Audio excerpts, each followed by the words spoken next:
আমারি কণ্ঠে তুমি তোমারি বাণী তুলেছ,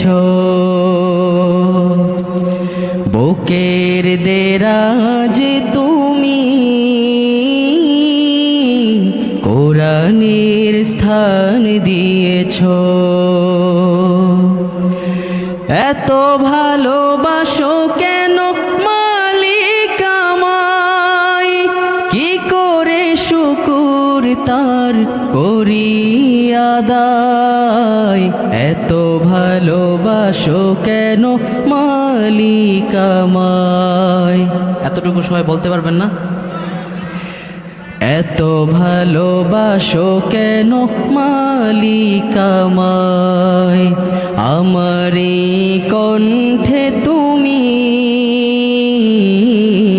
তোমারি বাণী তুলেছ, বুকের দেরাজে তুমি কোরআনের স্থান দিয়েছ। এত ভালোবাসো কেন